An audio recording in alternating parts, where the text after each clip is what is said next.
ভাবুন তো, এমন একটি প্রাণী যার শুধু হৃৎপিণ্ডের ওজন একটি ছোট গাড়ির সমান, যার জীব একটি হাতির মতো ভারী, আর যার শরীরের দৈর্ঘ্য একটি 10তলা ভবনের প্রায় কাছাকাছি।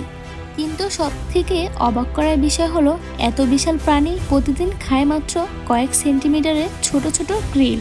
তাহলে প্রশ্ন হলো, নীলতিমি এত বড় হলো কিভাবে? কেন পৃথিবীতে আর কোনো প্রাণী তার মতো বিশাল হতে পারলো না? আর যদি আজকের পৃথিবীতে তার চেয়ে বড় কোনো প্রাণী জন্মাতে চায়, সেটা কি আদৌ সম্ভব? এই ভিডিওর শেষ পর্যন্ত থাকুন, কারণ শেষের তথ্যটি আপনাকে সত্যি অবাক করে দিবে। প্রায় 600 কোটি বছর আগে ডাইনোসর পৃথিবী থেকে বিলুপ্ত হয়ে যায়।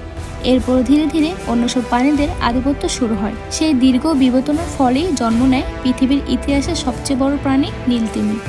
একটি পূর্ণবয়স্ক নীলতিমির দৈর্ঘ্য প্রায় 30 মিটার পর্যন্ত হতে পারে, ওজন 150 থেকে 200 টন পর্যন্ত পৌঁছাতে পারে, অর্থাৎ প্রায় 30টির বেশি হাতির ওজনের একসঙ্গে সমান।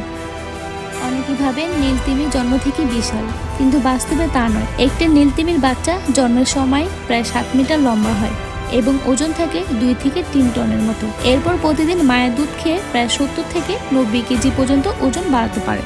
এখন প্রশ্ন আসে, এত বড় প্রাণী কি খায়?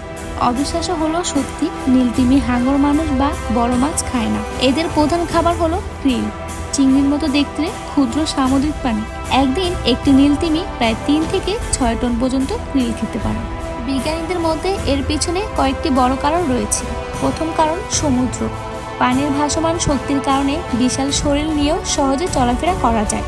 যদি একই আকারের প্রাণী স্থলভাগে থাকতো, তাহলে নিজের ওজন বহন করতে পারত না। দ্বিতীয় কারণ খাবারের প্রাচুর্য। সমুদ্রে নির্দিষ্ট মৌসুমে কোটি কোটি গ্রিল একসঙ্গে জমা হয়। এই প্রচুর খাবার থেকে নীলতিমি বিশাল আকার ধরে রাখতে পারে। শুধু আকার নয়, এর শরীরও অবিশ্বাস্য। হৃৎপিণ্ডের ওজন কয়েকশো কেজি, জীবের ওজন একটি হাতির কাছাকাছিও হতে পারে। রক্তনালীগুলো এত বড় যে ছোট একটি শিশু হামাগুড়ি দিয়ে ভেতর দিয়ে যেতে পারবে, এমন দাবি জনপ্রিয় হলো।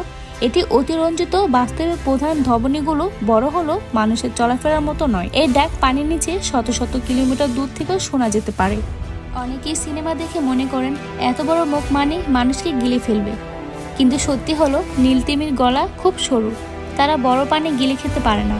তাদের শরীর বিশাল হলো খাবারে খুব ছোট। সত্যি কথা হলো, নীলতিমির সবচেয়ে বড় শত্রু হলো মানুষ। সমুদ্র দূষণ, জাহাজের ধাক্কা, মাছ ধরার জালে আটকে যাওয়া এবং অতীতে অতিরিক্ত শিকারের কারণে নীলতিমির সংখ্যা অনেক কমে গিয়েছিল। বর্তমানে আন্তর্জাতিক এদের সংরক্ষণের চেষ্টা চলছে।